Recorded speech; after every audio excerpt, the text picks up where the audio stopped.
On ABC Radio Queensland and on the ABC Listen app, the term perfectionist gets thrown around a lot, and I do mean a lot. It's something that we have to coach ourselves out of. Growing up, we are taught to be perfectionists with school and things like that, so that probably doesn't help a whole lot. Psychology expert Dr. Jo Lukens is with me this morning. Good morning. Good morning, Susan. So let's firstly get an understanding of what perfectionism is and if there's different types of perfectionism. There are, and I'm glad you asked the question, and I'm glad that you led in alluding to the fact that being a perfectionist doesn't necessarily help us, or it's not necessarily an ideal state. So generally people will put it into one of two categories. They'll say, oh no, perfectionism is really that striving for excellence.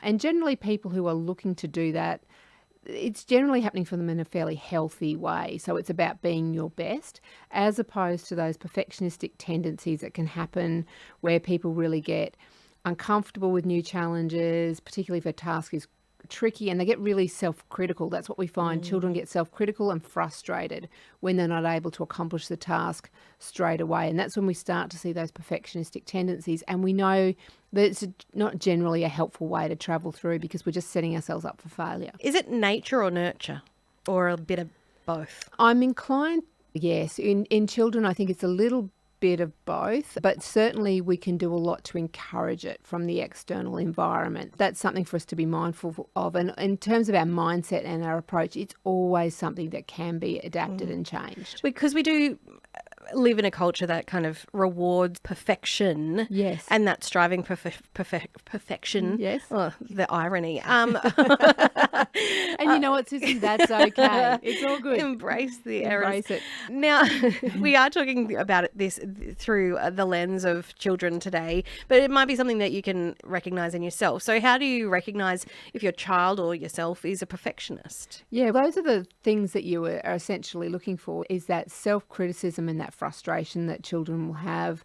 And some people say, well, what's wrong with setting high standards? Nothing at all. But we use it in our language, don't we? If a child's just done a drawing for you and you look at it and go, oh, that's perfect. Yes. Well, it's probably, I'm sure it's great. So being mindful around our language, I think, is one of those really important things as well, because we're setting the standards with the words that we use. Oh, it's very interesting. So how can we as parents encourage those high standards without going into that dangerous perfectionism?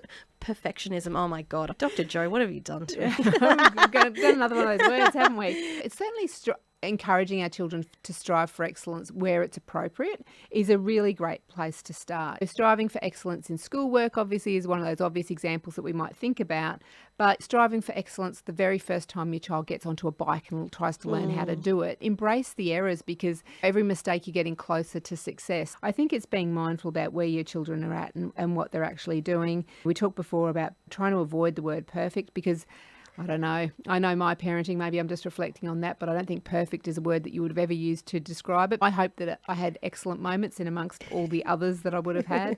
And I think what happens when we're looking for excellence, we enjoy the process. I work a lot with elite athletes, and we'd apply the same thinking in that domain as we do with parenting, is that it's part of a journey and we're learning, and excellence is great to strive for and achieve, and that's maybe something we can get close to, but perfectionism is always going to be out of reach.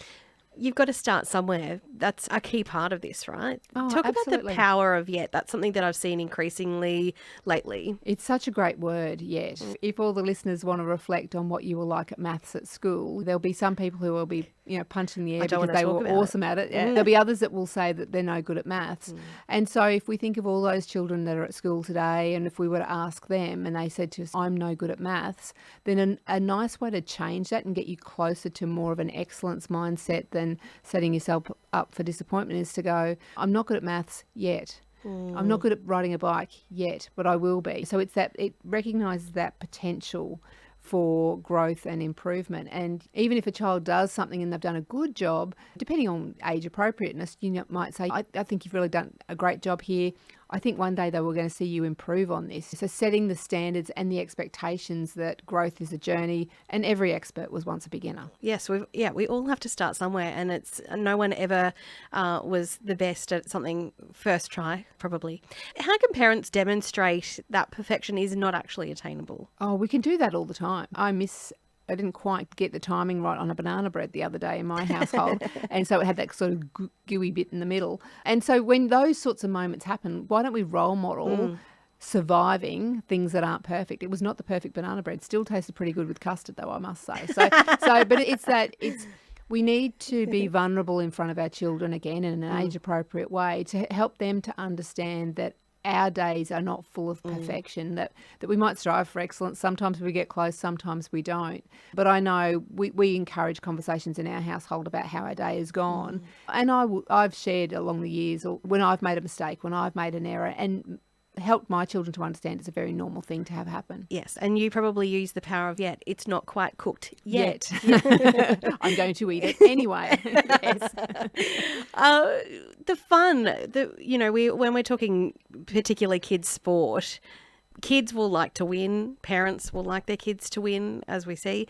But focusing on the fun is often... Oh, absolutely. Such a good point. So what we know is that the number one reason why children drop out of teenage sport is because they say it's not fun anymore. Now, that coincides often with when sheep stations start to get put on in sporting events, and it coincides with some other things that are happening as well. But the biggest thing that will keep a child in sport is that it's fun. The biggest thing that will keep an adult in physical activity is that it's fun. And the biggest thing that keeps an elite athlete in their sport is that it's fun. You know, I've spoken to athletes at the top of their game, and if they're not having fun, it makes it very tricky to turn up and do their sport each day. Yeah, especially when you're working so very hard.